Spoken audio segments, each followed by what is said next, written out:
Bismillahirrahmanirrahim. Assalamualaikum warahmatullahi wabarakatuh. Waalaikumsalam warahmatullahi wabarakatuh. Alhamdulillah, alhamdulillahilladzi arsala rasulahu bil huda wa dinil haqq liyudhhirahu 'ala dini kullihi wa kafa billahi shahida. Asyhadu an la ilaha illallah wahdahu la syarika lah wa asyhadu anna Muhammadan 'abduhu wa rasuluh. Allahumma shalli wa sallim wa barik 'ala sayyidina Muhammad wa 'ala alihi wa sahbihi ajma'in. Amma ba'du.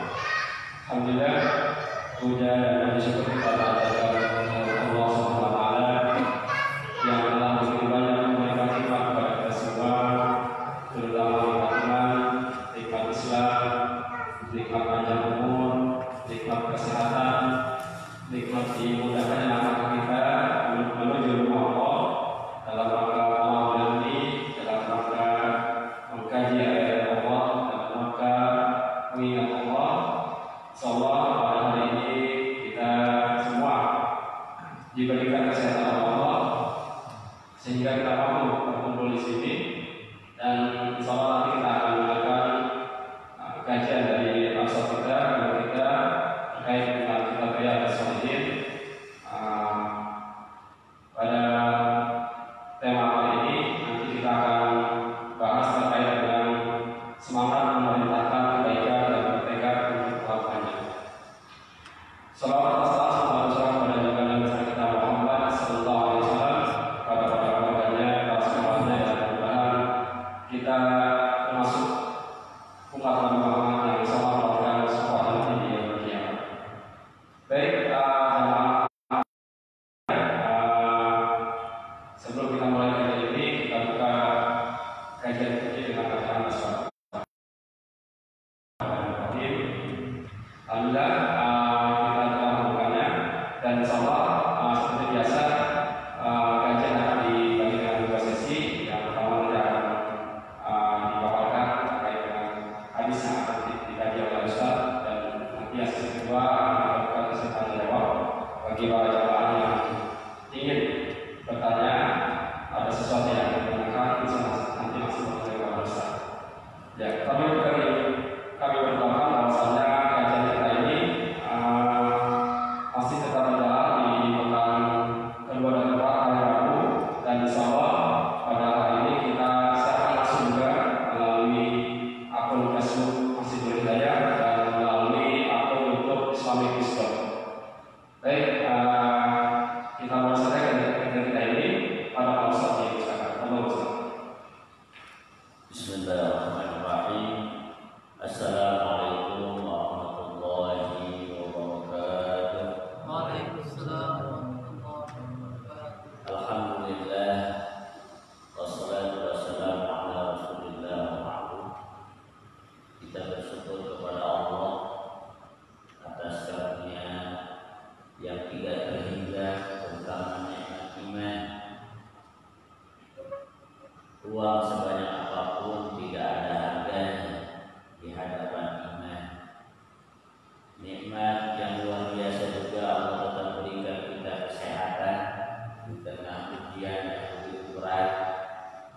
Wabah terus menyebar. Mungkin ada di antara teman-teman kita, saudara kita hari ini sedang diuji oleh Allah. Mudah-mudahan Allah berikan kesabaran dan ketabahan. Yang meninggal dunia Allah berikan pahala syahid, dan mudah-mudahan mereka hidup di sisi Allah Subhanahu wa taala. Amin ya rabbal alamin. Jamaah rahmati Allah Subhanahu wa taala, pertemuan yang lalu kita membahas tentang al-amru bil ma'ruf wan nahyu 'anil munkar.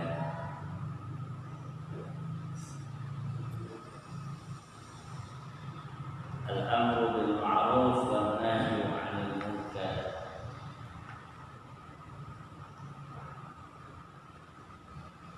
Amar ma'ruf dan nahi munkar.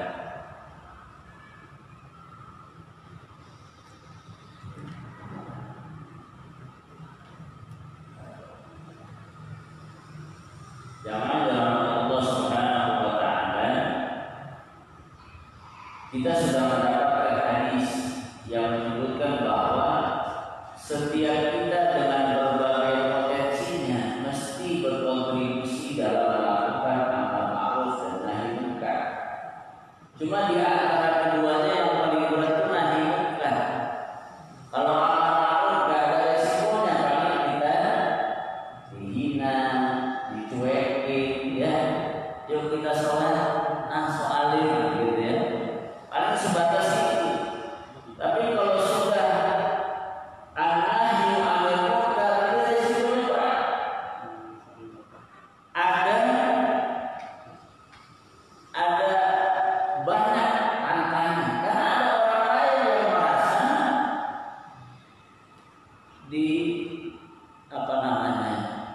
diganggu, ada yang merasa terganggu. Misalnya kita mengingatkan yuk berhenti main judi. Nah di sana ada yang merasa terganggu karena ada yang diuntungkan dengan perjudian ini. Nah dalam hal ini maka Nabi sudah memerintahkan, pokoknya setiap orang mesti berperan minimal dengan hatinya. Kalau bisa dengan tangannya, nggak bisa dengan lisannya, nggak bisa juga dengan hati, itu adalah standar minimal. Kalau tidak bisa itu sudah keluar dari iman. Kemudian ada yang menarik kemarin di dalam hadis riwayat Imam Bukhari ketika disebutkan satu perumpamaan, kalau kita nggak peduli dengan amal ma'ruf nahi munkar, maka yang akan terkena azab dan bencananya bukan hanya orang yang zalim, tapi kita juga. Nah itu diumpamakan seperti orang yang sedang naik kapal laut, ada yang di atas, ada yang di bawah. Kemudian yang di bawah ini dia butuh air, seharusnya dia naik ke atas, tapi dia pikir ngapain naik ke atas jauh-jauh, kan perahu ini bisa dibawa kita ambil air gitu ya. Nah kalau yang di atas tidak menegur orang yang mau mengambil air di bawah, apa yang terjadi? Ketika perahu itu dilobangi, perahu itu dibocorkan, maka yang tenggelam bukan hanya yang di bawah tapi juga yang di atas. Nah begitu perumpamaannya dari Nabi Shallallahu Alaihi Wasallam. Nah jemaah dirahmati Allah Subhanahu Wa Taala, malam ini adalah kelanjutan setelah kita melakukan amal ma'ruf nahi munkar. Apa berikutnya? Apa langkah berikutnya? Langkah berikutnya adalah kita punya tekad dan semangat untuk melakukan seperti apa yang kita ajarkan kepada orang lain. Orang lain sudah suruh sholat, kita lebih semangat lagi untuk sholat. Orang lain kita larang sesuatu, ya kita jangan terjadi. Jangan sampai kita melakukan apa yang kita larang kepada orang lain atau kita kerjakan. Nah, jangan sampai kita tidak melakukan apa yang kita perintahkan kepada orang lain. Nah, mari kita awali dengan apa yang Allah sampaikan dalam Al-Quran. Kita teruskan. Surah Al-Baqarah ayat 44. A'udzu billahi minasyaitonir rajim. Atamuruna an-nasa bil birri. Atamuruna an-nasa bil birri. Apakah kamu menyuruh orang lain berbuat bir? Bir itu kebaikan.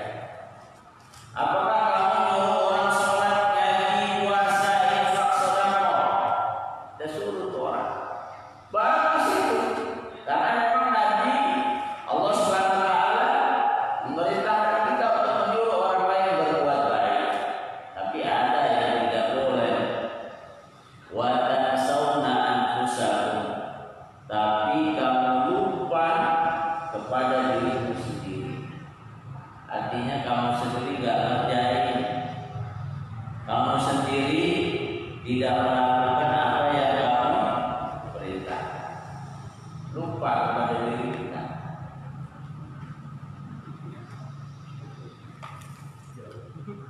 Wa antum tatluna kitab, sementara kalian membaca Al-Quran, membaca Al-Kitab. Kalau dulu kitab Taurat untuk bangsa Yahudi, afala ta'qilun, apakah kalian tidak berpikir? Nah, jamaah dirahmati Allah Subhanahu wa taala, ayat ini turun kepada bangsa Bani Israel. Bangsa Bani Israel itu dulu begitu. Orang-orang Yahudi banyak dulu orang lain berbuat baik, tapi dia sendiri tidak percaya.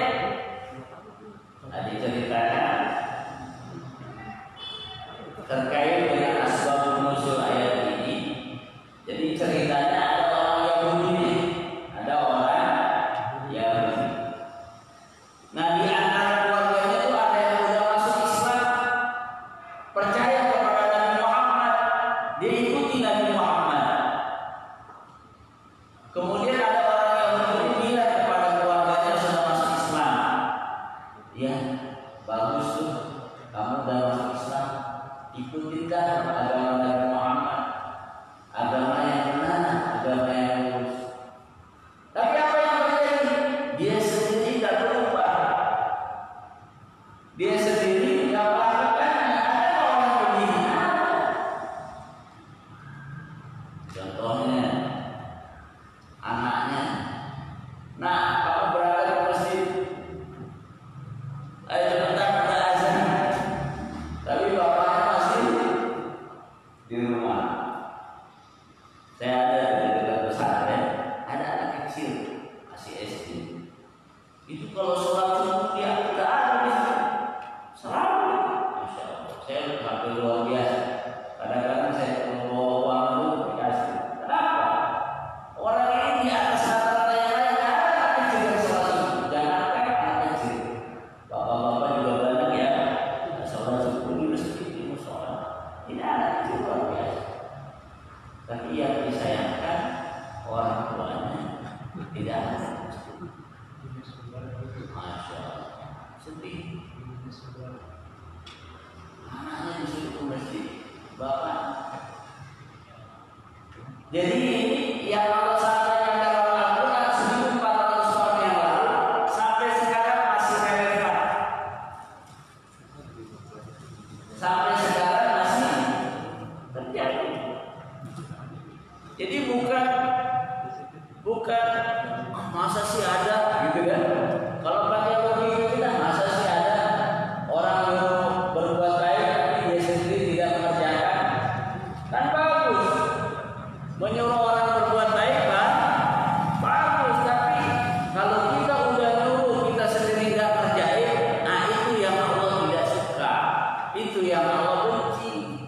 Jangan kita teriak-teriak amar ma'ruf tapi kita sendiri tidak lakukan. Kalau perlu kita melakukan lebih dari apa yang kita minta kepada orang lain.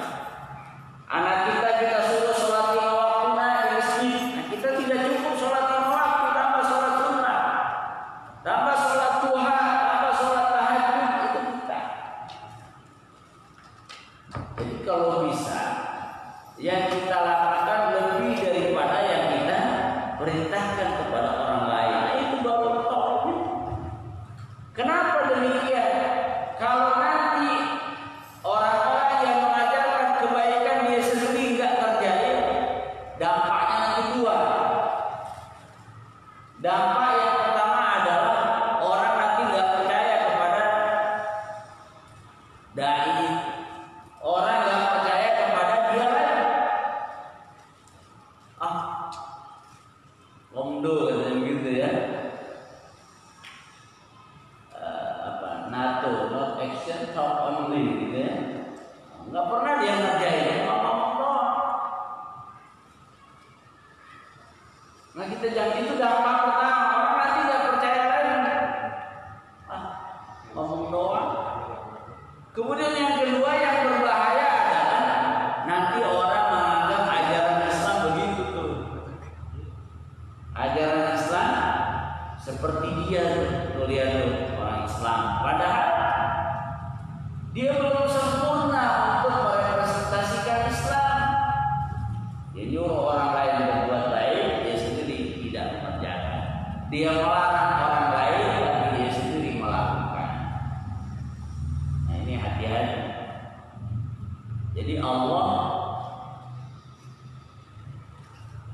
ingin bertanya, tapi bertanya dalam bentuk merendahkan. Oh jangan begitu, nggak masuk akal. Afala ta'qilun? Apakah kalian tidak berpikir? Apakah tidak dipakai akalnya, logikanya? Karena seharusnya orang yang menyampaikan orang lain kepada orang lain, mengajak orang lain untuk berbuat baik, dia sudah tahu ilmunya. Harusnya dia jadi semangat untuk melakukan hal tersebut.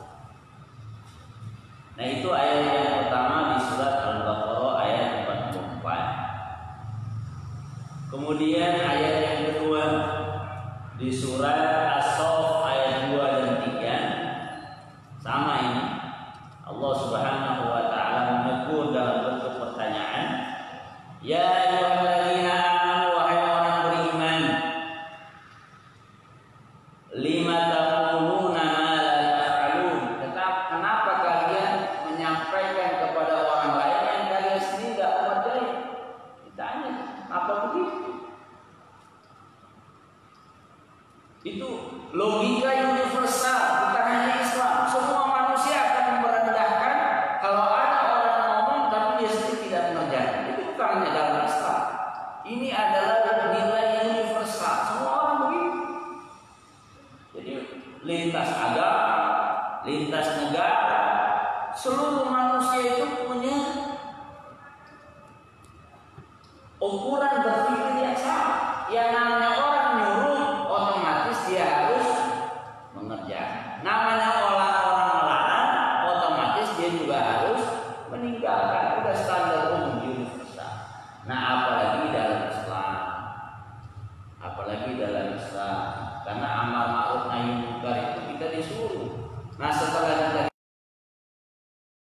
depan harus merealisasikannya atau mengamalkan.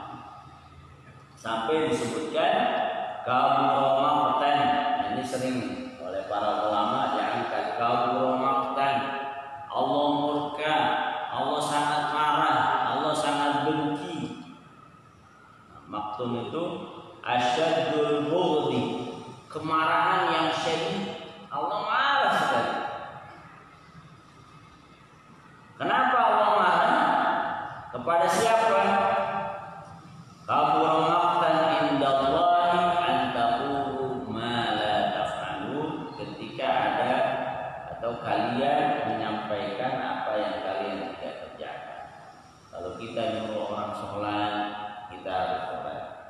Kalau kita nyuruh orang baca Quran, kita baca Quran. Nah kemarin kan sempat ada pertanyaan, Ustaz gimana nih kita nyuruh orang berangkat haji? Karena kita lihat dia kaya, hartanya cukup, sementara kita ini nggak bisa mengerjakannya saat ini, duit nggak ada, ya. Apalagi antrian sekarang panjang. Bagus nggak saya nyuruh orang yang kaya ini pergi haji?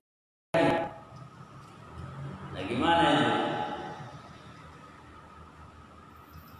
Tetap itu sebuah kebaikan. Kenapa? Karena kita belum bisa melakukannya bukan karena nggak mau. Kapan Allah izinkan kita berangkat, azam kita sudah kuat. Jadi bukan berarti kita nggak boleh menyampaikan itu karena kita tidak bisa melakukannya. Kita boleh menyampaikan, kita tidak melakukan itu bukan karena nggak mau, tapi kita belum berkesempatan. Contohnya itu pergi haji, ada orang kaya, kan kalau pergi haji yang langsung bisa 250 juta ya.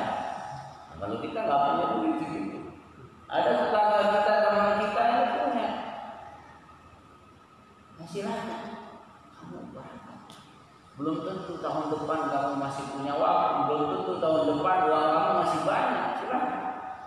Yang penting sudah termasuk golongan orang yang mampu, karena wajib. Kalau sudah mampu itu wajib dia melakukannya. Nah, kita tetap menyampaikan. Nah, kita boleh menyampaikan ketika azam di dalam diri kita, kapan Allah panggil saya siap berangkat. Karena orang yang punya azam, kedudukannya di dalam Islam sama dengan orang yang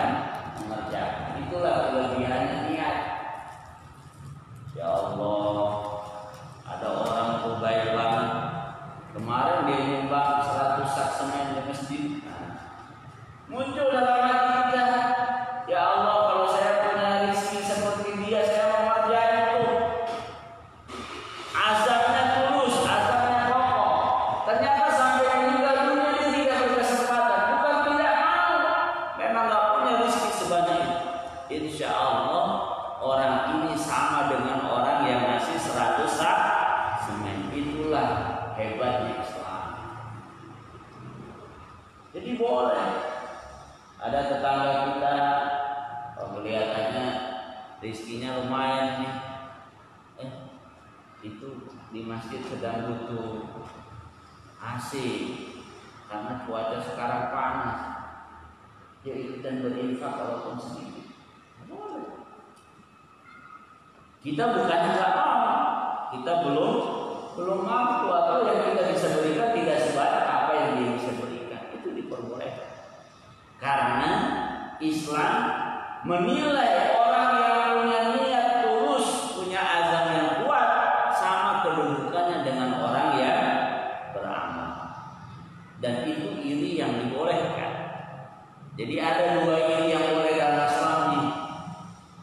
Iri yang pertama adalah orang yang menguasai ilmu Al-Quran kemudian mengamalkannya siang dan malam. Dia hafal Al-Quran, dia amalkan hidupnya, kayaknya dia Al-Quran yang berjalan. Orangnya rendah hati, orangnya baik, bermuka manis kepada sesama, rajin berbagi, bawa boleh itu kita iri. Kemudian orang yang kedua yang boleh kita iri adalah orang yang dermawan. Ya Allah, dia sumbangannya gede.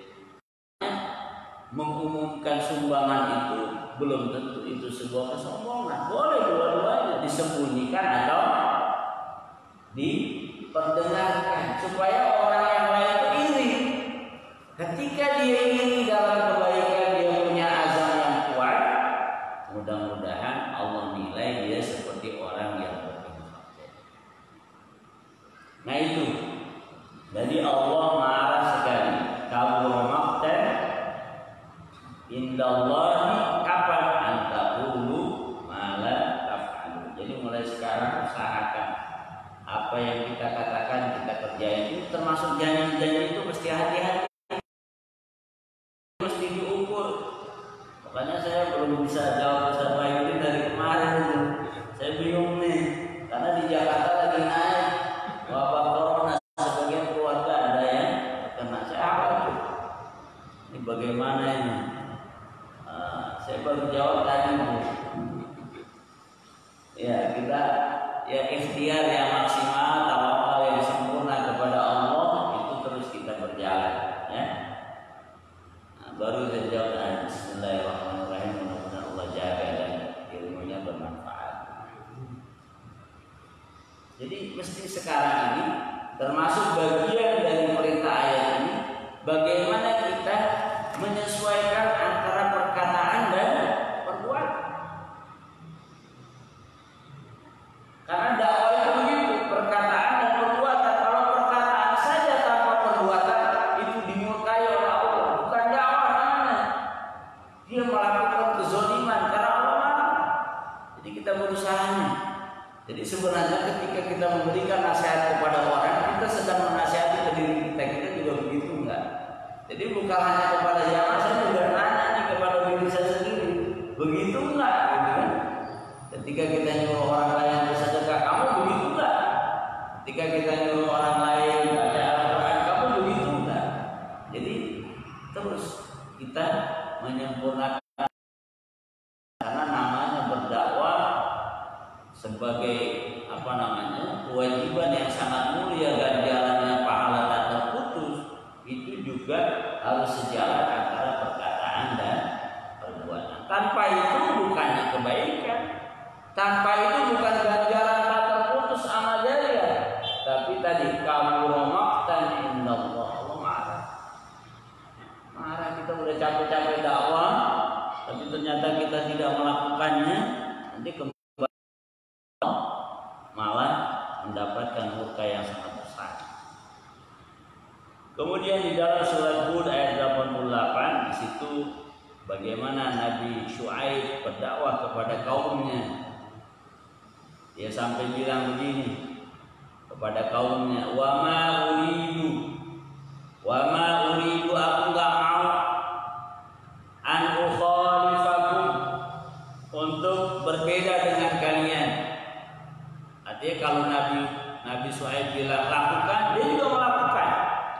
Kalau Nabi Syuaib bilang jangan, dia juga tidak melakukan. Aku tidak mau berbeda dengan apa yang aku perintahkan kepada kalian.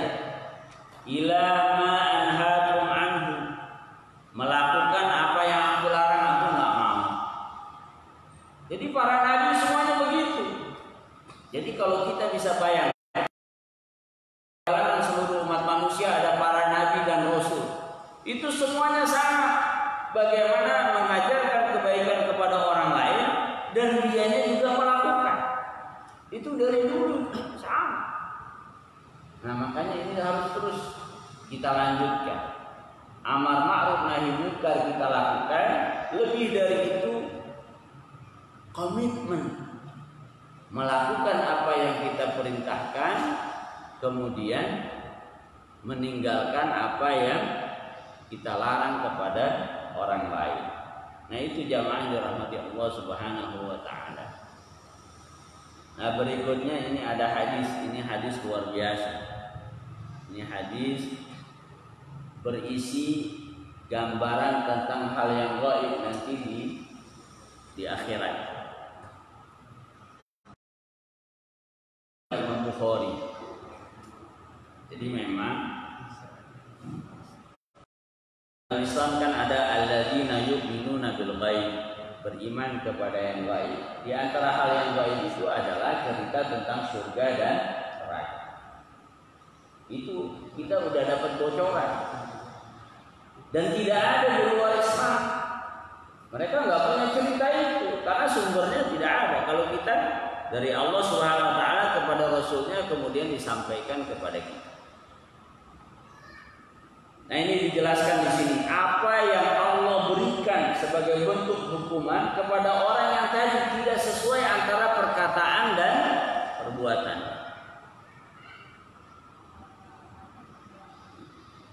Sudah mulai terganggu sini. Oke. Bismillahirrahmanirrahim. Nabi SAW bersabda, yu'ta birrajuli yaumal qiyamah. Nanti pada hari kiamat yu'ta, didatengin nih. Ya kayak orang yang melakukan kejahatan itu ditangkap, kemudian ada press conference atau dia dihadapkan. Nanti kira-kira begitu tuh, yu'ta, didatengin karena dia nggak mau tuh. Nggak mau.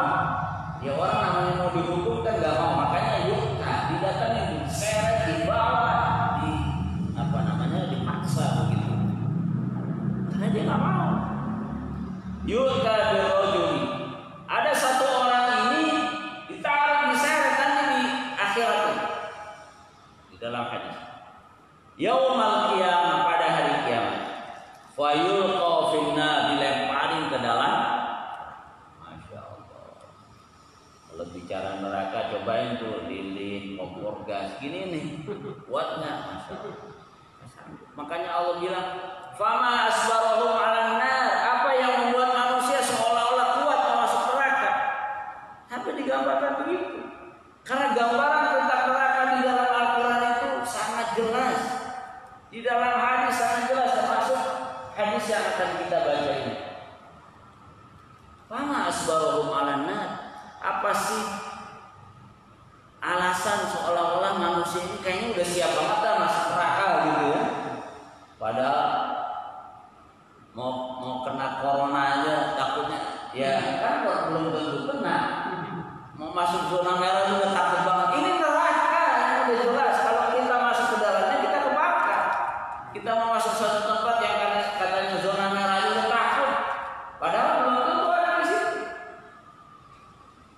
Kalau ini udah jelas, apinya sangat panas, 70 kali lipat dari api dunia. Yang kalau kulit manusia gosong diganti kulit yang baru supaya terasa, Masa sih kita manusia ada yang tidak khawatir? Kalau masih tidak khawatir juga cobain. Dulu di sekolah itu ada, kalau dulu kan muhasabah ya, ada malam muhasabah, ditutup matanya, tengah malam dibangunkan sholat tahajud, kemudian dikumpulkan di halaman sekolah gitu ya, ditutup matanya, kemudian rupanya di tengah-tengah itu ada ban mobil besar itu dibakar. Tapi jarak siswa ini sudah dipastikan aman gitu ya. Coba kaget itu belum menyentuh apinya sudah panas. Itu belum menyentuh apinya. Kita udah kaget. Nah, bagaimana dengan api neraka? 70 kali lipat dari api dunia. Alhamdulillah. Nah, orang ini dilemparkan ke dalam neraka. Fatandaliku aqtabu batnihi. Fatandaliku keluar. Yang keluar apa? Usus-ususnya dari perut. Melepuh kan? Ya kayak kita kena ini melepuh, meleleh ya. Kemudian sampai keluar ususnya. Wah, ini Islamnya horor. Ya memang begitu supaya manusia ini bisa menghadirkan perasaannya betapa dahsyatnya azab neraka. Karena diberitahu sampai dikasih tahu usus-ususnya pada merotot, ya, pada keluar. Kayak kita lagi kurban begitu ya, dikeluarin itu ususnya. Masya Allah. Fayaduru biha kama yadurul himaru firraha. Kemudian dia muter-muter, kesakitan, merintih, ketakutan, berat, sakit, muter-muter. Kayak kita kan begitu. Kalau sakit nih nggak nahan, apa yang kita lakukan? Bergerak aja gitu ya. Karena kalau dia diam itu sakit. Biasanya kita kalau lagi kurang sehat, bergerak itu jadi agak lupa gitu ya. Bepergian atau apa begitu ya. Nah, ini orangnya ini muter-muternya itu digambarkan seperti keledai. Keledai itu digunakan untuk giling apa namanya, gandum atau apa, muter-muter gitu ya. Itu sakitnya. Lihat itu, misalnya apa namanya, anak kecil kena paku, dia akan lari, dia bergerak. Kita kesakitan, apalagi kita pindah gitu ya. Kena beling atau ketiban sesuatu. Nah, orang itu digambarkan berputar-putar di dalam neraka seperti berputarnya keledai mengelilingi penggilingan itu. Fayajtami'u ilaihi ahlun nar. Kemudian orang-orang yang ada di neraka, penghuni neraka itu melihat, bahkan berkumpul. Nah, ini ya kuasa Allah. Di tengah sakitnya, penghuni neraka itu masih bisa berkomentar. Ya, sama-sama di dalam neraka, kemudian mereka bertanya kepada orang itu, "Ya fulan, wahai si fulan." Ya tadi orang yang sudah keluar ususnya. Ya karena memang tidak bisa mati. Jadi walaupun sudah sangat luar biasa tidak bisa mati, sehingga masih bisa menjawab, masih bisa merespon. Jadi intinya tetap bekerja, tidak pingsan. Rasa sakitnya tetap terasa, karena kalau pingsan nggak terasa. Ya fulan, wahai fulan, alam takun ta'muru bil ma'ruf. Dulu kan kamu di dunia mengajak kita berbuat baik. Dia kenal nih berarti. Dulu kan kamu di dunia dakwah. Nah, ini hati-hati, ini juga nasihat. Dulu kan kamu di dunia ngajarin orang berbuat baik, suruh orang ngaji, suruh orang berinfak, suruh orang sholat. Kenapa kok ada di sini? Kemudian wa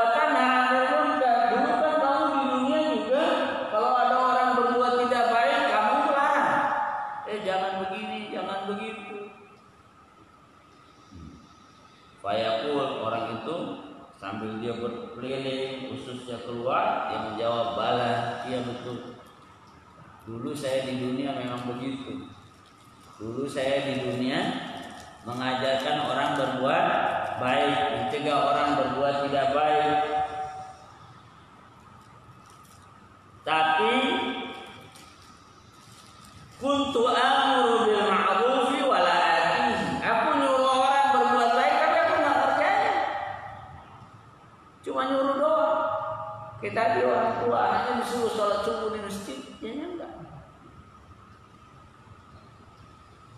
Dan ini tidak sedikit.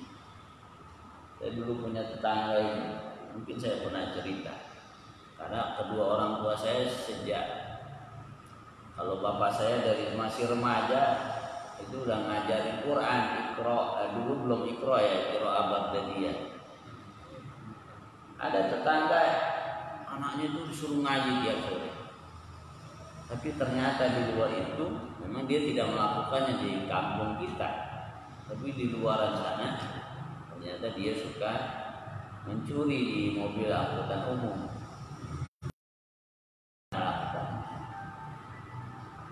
Jadi dia suruh anaknya ngaji. Dia suruh anaknya. Ya di satu sisi berarti memang hatinya masih ada keinginan untuk menjadi baik. Tapi di sisi lain kok sampai seperti itu? Ya, Allah marah. Sampai diberitakan hukumannya secara rinci di dalam hadis. Berarti memang ini satu perbuatan yang sangat berat. Sampai dijelaskan bagaimana hukumannya nanti di neraka. Keluar khususnya Pak, keliling-keliling. Ini dia bilang begitu. Dulu saya melakukan atau mengajarkan orang berbuat baik, tapi saya sendiri nggak ngerjain.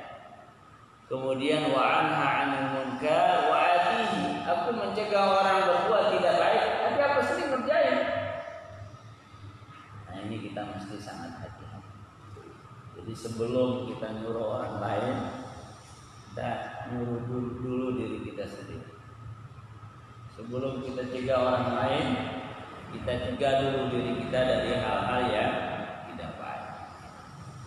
Ini yang perlu kita lakukan, dan ini diceritakan di dalam hadis Bukhari. Dari hadis ini kita mendapatkan ilmu betapa beratnya bagi orang-orang yang perkataannya berbeda dengan apa yang dilakukan. Orang-orang yang perbuatannya tidak sesuai dengan perkataan. Kita buat janji, kita nyuruh, ini mesti sangat hati-hati. Karena hukumannya sangat berat. Kenapa demikian?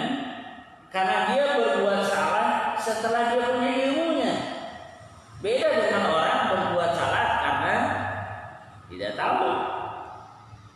Ini ada orang ini, misalnya anak kecil buang air kecil sembarangan di depan rumah, ya dia melakukan itu dia nggak tahu begitu ya. Tapi orang akan menolak ketika ada orang melakukan itu pada usia yang seharusnya dia sudah tahu. Jadi beratnya hukuman yang Allah berikan kepada orang itu karena dia melakukan kesalahan, jelas-jelas dia tahu bahwa itu tidak boleh.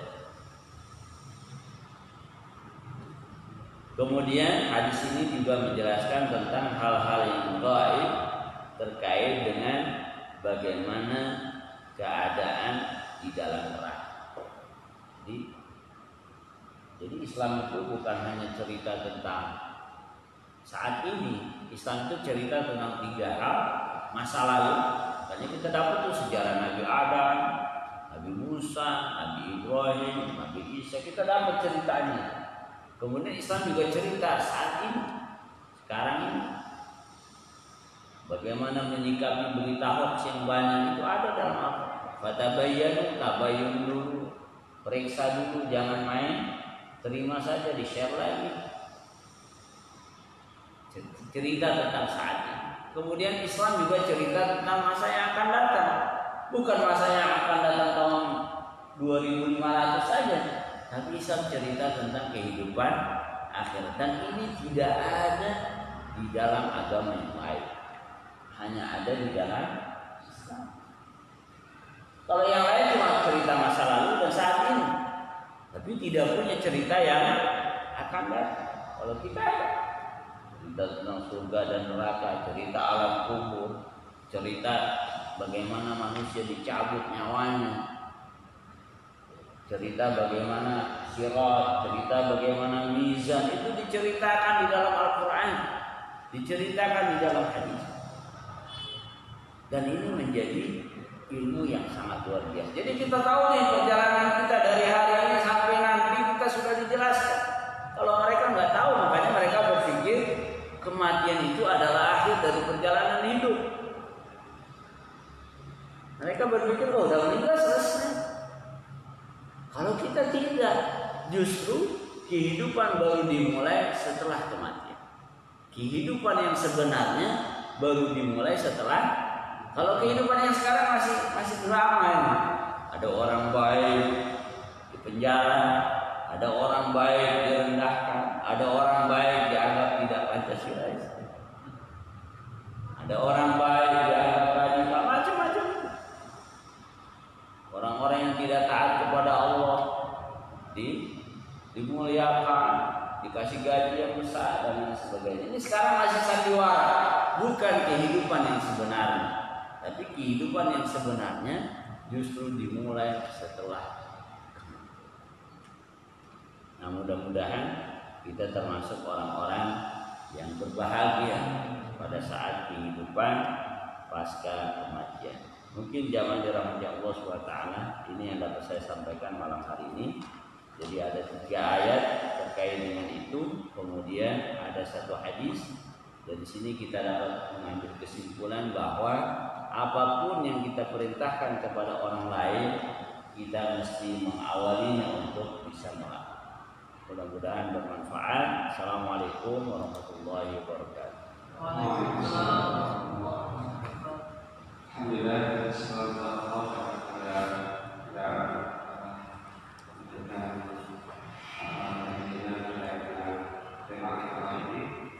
dan bagi para jemaah, barangkali ada yang ingin dikatakan baik terkait dengan kajian hari ini atau mungkin ada pertanyaan lain yang bisa ditanyakan, silakan pada langsung dipersilakan. Ya, barangkali ada juga yang ingin menyampaikan pertanyaan lewat media sosial, silakan. Ustaz Firmansyah, barakallahu fikum, ini ada juga yang hadir.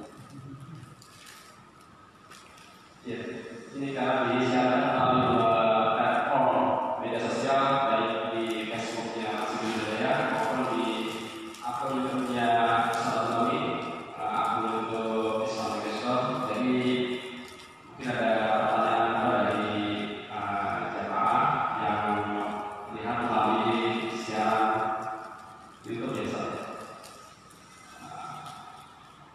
Baik, dari jemaah yang ada di masjid bisa dipersilakan yang mau menanya.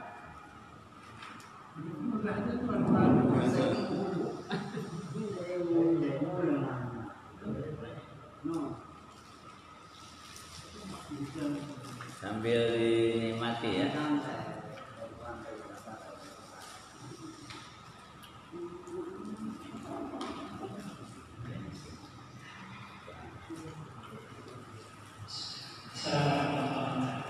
Waalaikumsalam warahmatullahi wabarakatuh.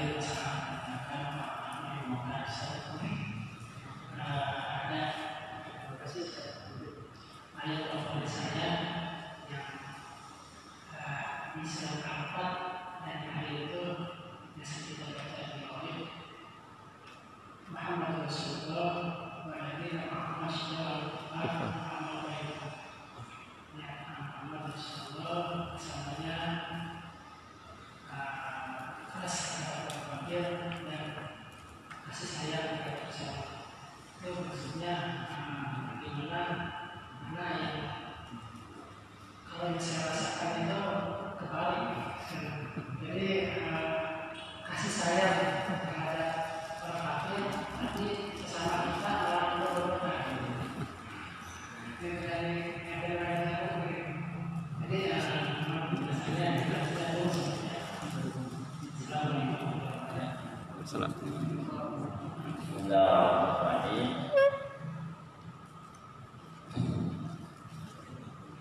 ada pertanyaan terkait dengan ayat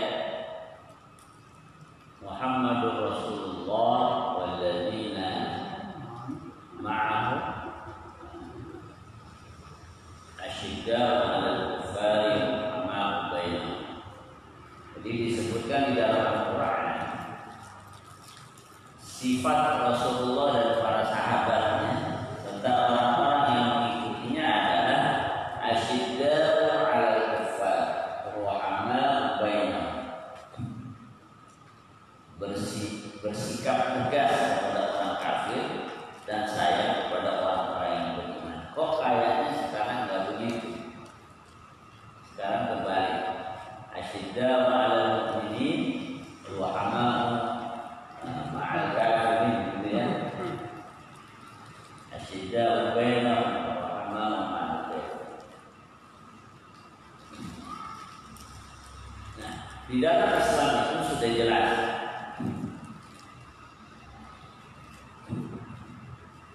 prinsipnya adalah sesama orang-orang yang beriman kita sudah dipersaudarakan oleh Allah, bukan oleh ustaz, bukan oleh ulama. Allah yang mempersaudarakan kita ini. Sesama orang beriman kita bersaudara.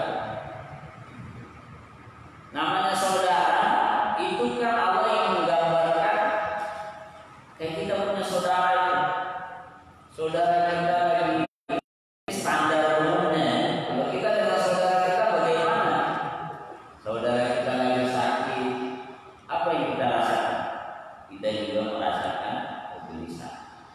Saudara kita lagi sukses, bergembira, kita juga ikut senang. Itu standarnya begitu. Nah, itu standar paling utama. Kemudian kepada orang kafir kita ini ada dua hal. Pertama, dalam hal muamalah ya kita tetap berinteraksi. Bermuamalah kita tetap berinteraksi. Tapi dalam masalah akidah, masalah ibadah itu sudah tidak ada lagi toleransi. Lakum dinukum waliyadin, bagimu agamamu, bagiku agamamu, kan begitu. Jadi orang kafir itu dulu, orang kafir Quraisy itu mereka ingin kompromi sama Nabi. Oh Nabi, bagaimana kalau kita tuker-tukeran? Kamu menyembah Tuhan saya menyembah Tuhan kamu. Udahlah kita akur-akur aja kan selesai. Oh tidak bisa begitu. Dalam masalah akidah, dalam masalah ibadah tidak ada toleransi. Tapi hanya dalam muamalah. Nah, kapan kita tegas kepada orang-orang kafir?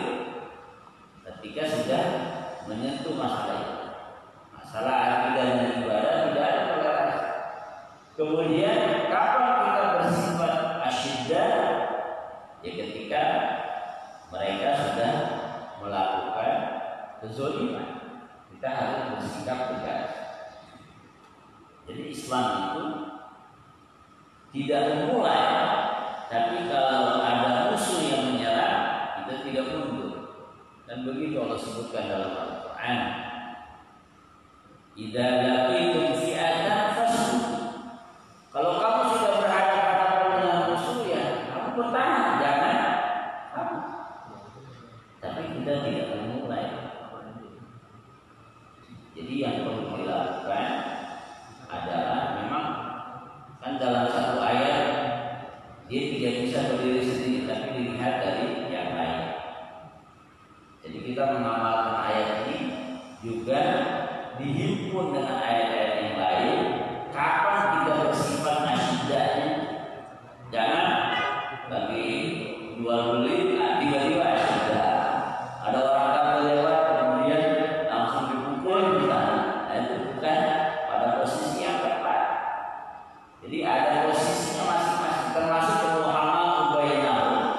Itu ketika orang muslim itu sedang menyakiti saudaranya atau menyakiti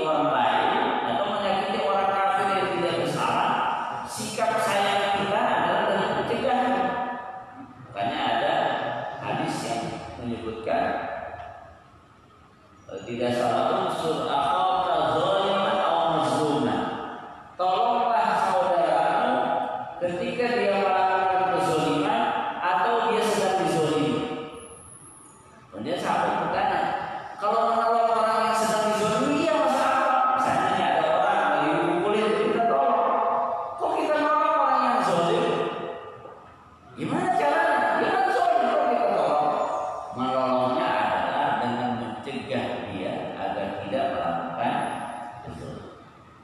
Jadi semuanya ini memang tidak bisa diartikan secara tekstual pada ayat itu, tapi dipadukan dengan ayat yang lain. Jadi asyidda'u 'alal kuffar, kita bersikap tegas ketika sudah berada pada ranah akidah, ibadah dan hal-hal yang berisi kezaliman.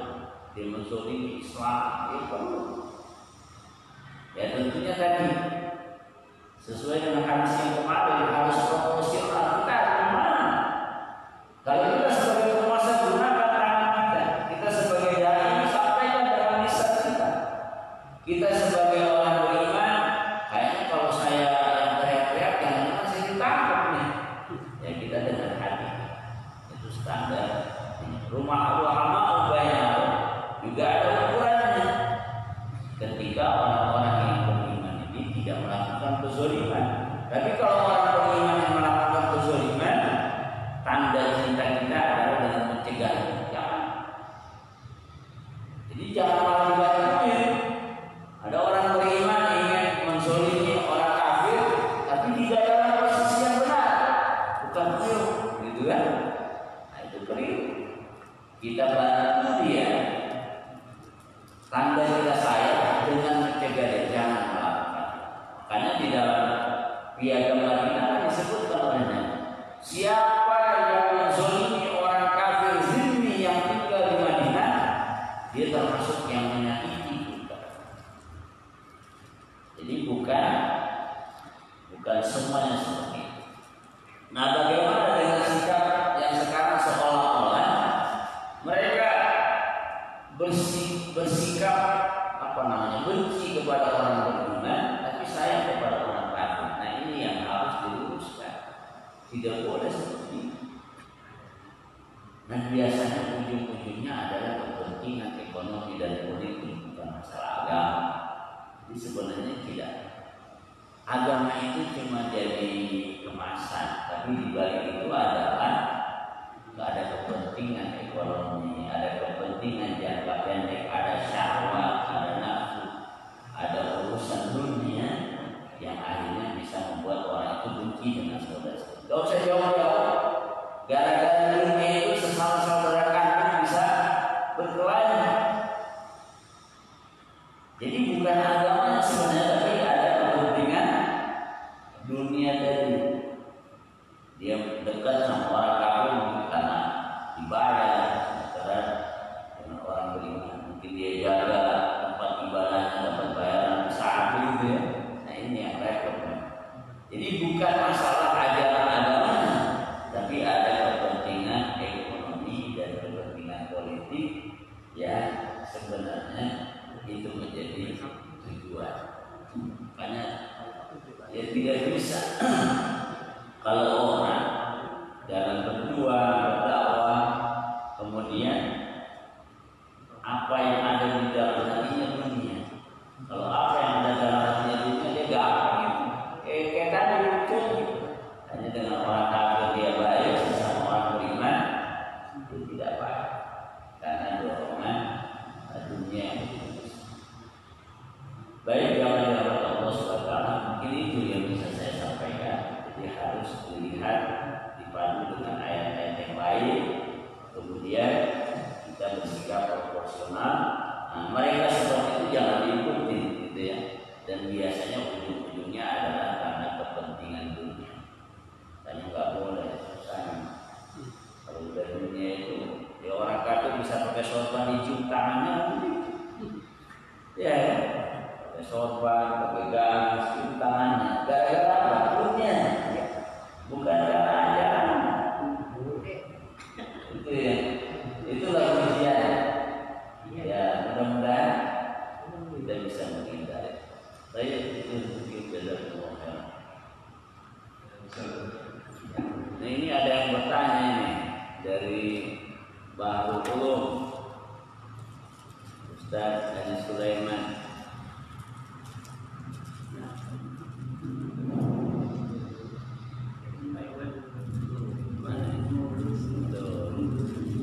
Apakah berdosa orang yang menyuruh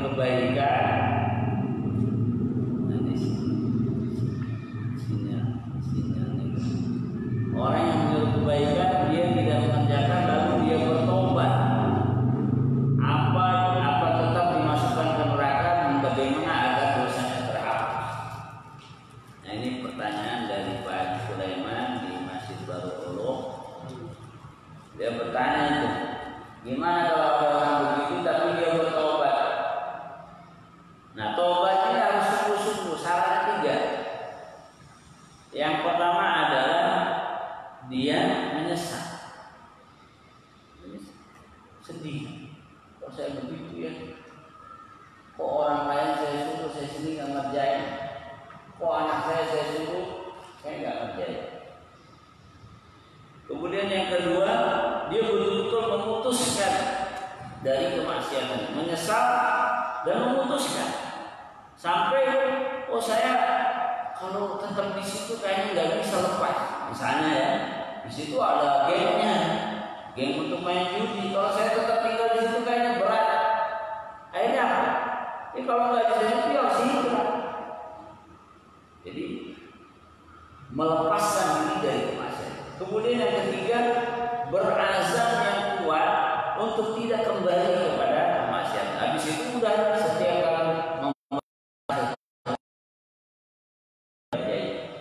kalau dia sudah memenuhi taubat yang disebut dengan taubat nasuha, maka semua kesalahan itu Allah ampuni.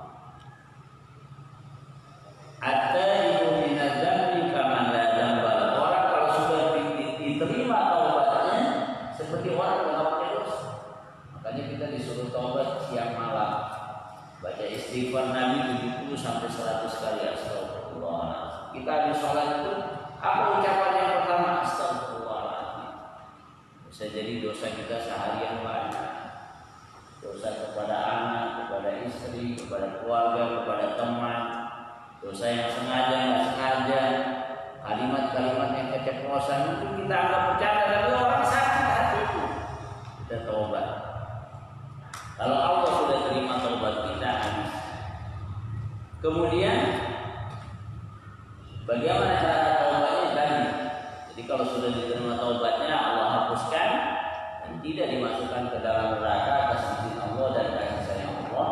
Kemudian cara taubatnya tadi, dia harus betul-betul melepaskan dari keburukan yang dilakukan. Nah itu mungkin Ustaz Haji Sulaiman ya. Salam untuk jamaah. Ya silakan. Untuk Ustaz, ada yang bisa menanyakan ya? Ada 2 hal. Yang pertama itu terkait, jadi ada fenomena di kejadian yang masih hangat ya. Jadi yang pertama yang terjadi di Swedia atau Norwegia ya, ada sekelompok yang komunitas yang anti muslim itu anti muslim, anti bangsa. Jadi mereka membakar aturan itu terjadi di Swedia dan Norwegia. Nah, bagaimana sikap kita? Bagaimana sikap kita sebagai seorang muslim menghadapi hal seperti itu? Dan bagaimana pemerintah sebagai kita kan bukan kita masyarakat biasa. Apakah pemerintah tidak punya kewenangan untuk memerintahkan seperti itu? Karena yang ini jadinya di luar negeri ya, bukan di dalam negeri. Nah, tetapi menyangkut salah satu agama dan negara-negara mayoritas muslim. Apakah bagaimana sikap kita sebagai muslim dan apakah ada kewenangan dari pemerintah memberikan tindakan yang pertama terkait dengan pembakaran Al-Quran. Terus yang kedua, ini terkait juga statement istiqlal bahwa apa yang disebut kesannya orang yang aktivis di sana seperti wah ini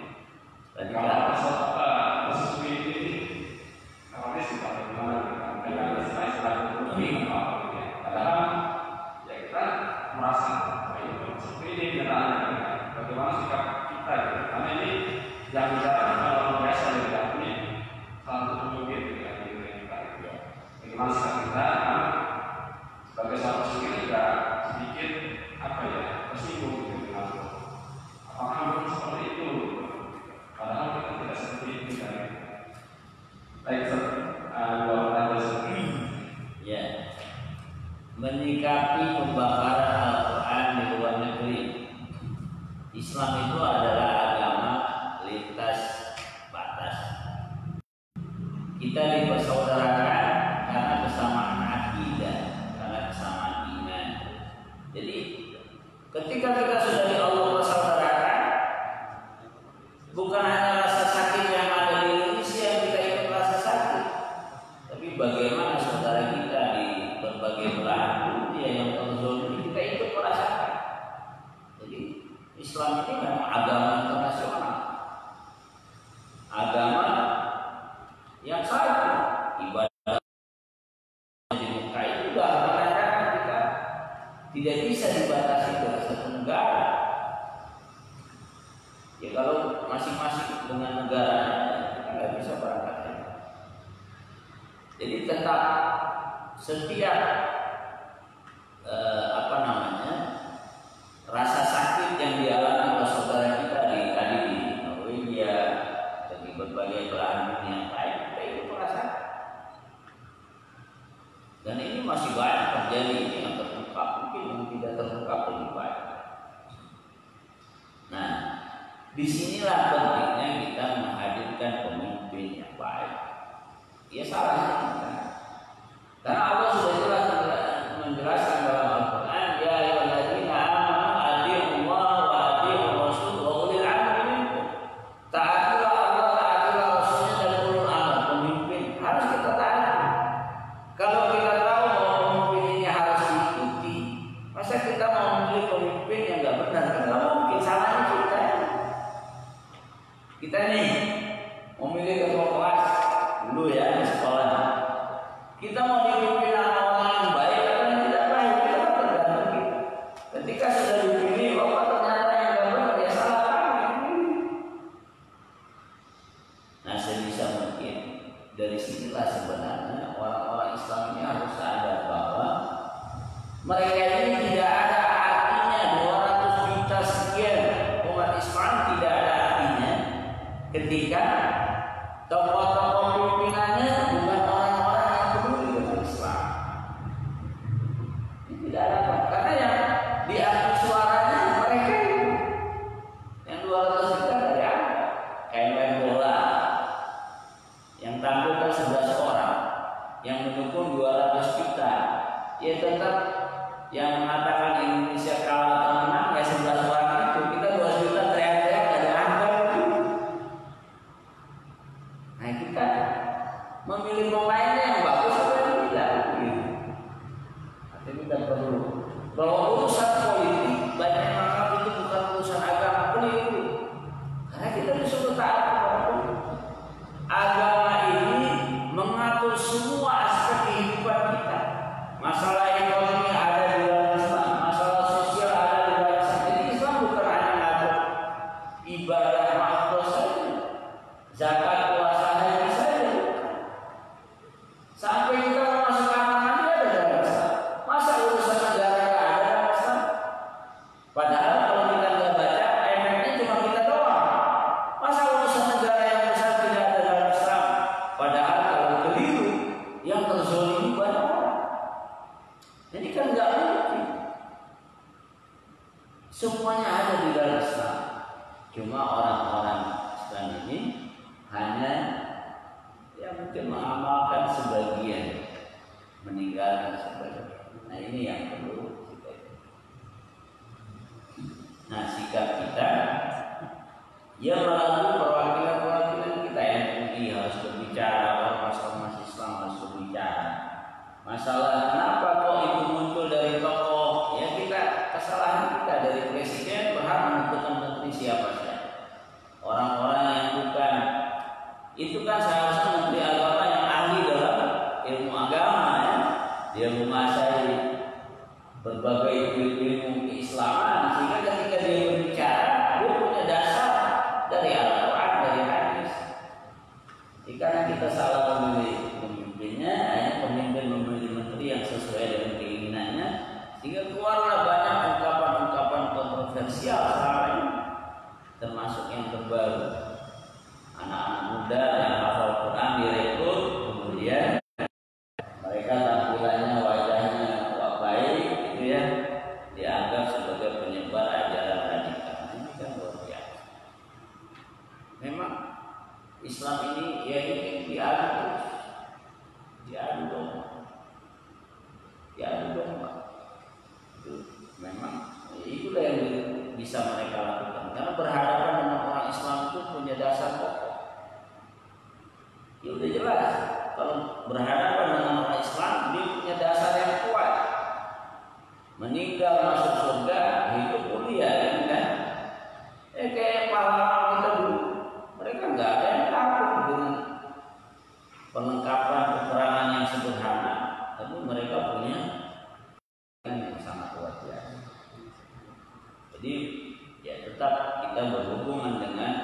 seluruh saudara kita dimanapun di berbagai belahan dunia.